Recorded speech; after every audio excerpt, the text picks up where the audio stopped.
playing... Looks like white, black, red. Yeah, that is what? Kalia? Dega? Oros. Oros or Dega. I'm not sure what you want to call it, but it's black, red, white. Looks like he has, you know, some cool stuff going on. It looks like he's splashing blue off of Izzet Guildgate and one other card for Mercurial Chemister. Oh, very nice. Yeah, that guy's pretty sweet. He does have some weird color requirements, though.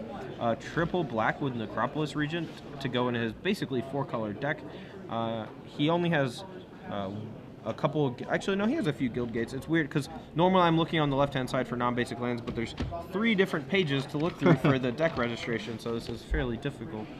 So yeah, actually he has a reasonable number of guild gates to go along with an Ogre Jailbreaker, which is pretty sweet. A lot of removal and a lot of decent creatures. Yeah, and his opponent, Chris Anders, you can see there on the left, he's playing another Naya deck just like BBD, and the one that immediately jumped out at me is one Collective Blessing. Oh yeah, that's his best card, no doubt, and he's built his deck around it to be a little more aggressive. He's playing a lot of token cards. He's playing Seller of Songbirds, Eyes in the Skies, things like that. He has Chorus of Might to pump up all his creatures based on how many creatures he has, so he's trying to flood the board. He's trying to overwhelm his opponent. As far as Dragon's Maze cards, he has a Tajik, Blade of Legions, if you're unfamiliar. It's 4 for a 2/2 indestructible, and when you have Battalion, he gets +5/+5. Yeah, 7/7 indestructible for 4 mana. Yeah, kind of like the Ijongo Legend from 2013. if you know that one, wouldn't blame you if you didn't. Yeah. Mike's deck, you know, is actually a little awkward because he's playing a lot of aggressive creatures in his 3.5 color deck, including Gorehouse Chainwalker, you know, other creatures like that with Unleash. He's playing Keening Apparition main deck, which is a little awkward, as well as this Boros Mastiff. So a little bit of a mishmash for Mike Ward, it seems like. Yeah, I mean, as you'll see, like he has, you know, Dimir Guildgate in play along with the Plains, and you know, some red spells in his deck, so this should be pretty interesting to see. Yep, so Mike Ward was on the draw. He had a Boros Mastiff. Chris Anders on the play. Gruul Keyrune. Yep, and it looks like Mike is still missing that red mana. I mean, he might be sandbagging in his hand, playing not Balustrade Spy, Undercity Informer, yeah. Right? The Gruul Keyrune, not particularly great on defense since it just has 2 toughness. However, at this point, it's a good mana accelerator. Later in the game, it could help, you know, extend the clock of Chris Anders, and along with that Ember Beast, it could potentially block should he draw a forest and help the Ember Beast out in that regard. Yeah, Chris Anders did have a little bit slower of a draw, but the Keyrune lets him play 2 spells on turn 4. Right.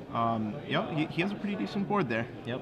I was actually talking to Mike right after round 1 about his deck. He showed it to me, you know, wanted me to take a look. And yeah, I told him, I'm like, yeah, this mana base is a little ambitious, buddy. And as you can see right now, he does have a Grizzly Spectacle in hand, so he is going to be able to take care of either one of the Ember Beasts or the other creature. But, you know, he doesn't have red mana, and he's got at least 1 red spell stuck in hand. Looks like a Sky Knight Legionnaire. But not a whole lot else other than that in the Grizzly Spectacle. Just a few lands and another spell I can't see. Yeah, I do believe that creature in play, that's a Crawl Warrior. 2 for a 2/2, 6 mana, it gets +3/+3. Right, so basically just Grizzly Bears at the moment. We have a Boros Keyrune to come down for Chris Anders. Access to 6 mana next turn, potentially 7. And there's a Prophetic Prism for Mike, which actually just solves all its problems. Yeah. How lucky. So here he's probably going to play Sky Knight Legionnaire. You know, tapping the Prophetic Prism for red, battling for 2 flying, which gets over, you know, both the creatures from Chris. Yeah, and he gets 1 step closer to Battalion, except the Avenging Arrow. Yeah. Takes it out. Yeah, but that one, it still did 2 damage, so, you know, little beats for a little trade-off there. Oh, yeah. You can see Chris Anders with a split card there in hand. He actually has a couple of them in his deck. He has Armed and Dangerous, and he has Give and Take. So that could be either one of those. Alright, so I don't think either player really has a great spot to attack here. You know, Chris could attack with both creatures, threatening the pump from the Kroll, but then the double block against the Ember Beast should take care of it. He's risking getting blown out by a pump spell, removal spell potentially. Just chump blocking here seems pretty loose. Yeah, he's soaking up 6 mana from Chris Anders. He figures the Boros Mastiff is a good trade for Chris Anders' whole turn, which he might be right, he might not, but with only 2 cards left in hand, I don't know if I would have made that block. Yeah, I mean, he has a Grizzly Spectacle, but now, I probably would, if, just taken all the damage, and then on my turn, I can hold up for Grizzly Spectacle, and then I can double block the Ember Beast. If he has any sort of trick, I can Grizzly Spectacle it and, punish him for that. But yeah, it looks like he's running low on resources, from hand. Not a whole lot of pressure on his opponent either, just passing the turn. Yeah, so much of limited Magic is setting up traps for your opponent, making them use their spells at the worst time for them, blowing them out with your removal spell. Right, so we're going to see something that should have probably waited a turn here for now, like he's doing, where he blocks the was it Kroll? Yep, the Kroll Warrior. Yeah, the Kroll Warrior, and gets a Grizzly Spectacle, and waits for the ability to resolve, so he gets to mill the extra couple of points of damage. So. Yep, he mills Traitorous Instinct, he mills a War Leader's Helix, which is like Latent Helix, but 4 instead of 3. Yeah, it's a little bit worse. Yep, just a little bit worse. Just like 2 mana worse. Yeah. Not too bad. Yeah. So still taking 3 though from the Ember Beast. Mike Ward falls to 14. All right, that looks like. Let me check this list real quick. Oh, and there's the Regent. Like you said, he might have mana problems, but not this game. He had 5 black mana available to him here, and the Mythic Rare comes down. Big flyer, and if Chris Anders doesn't have a way to deal with that, that Regent's going to get out of hand really quickly.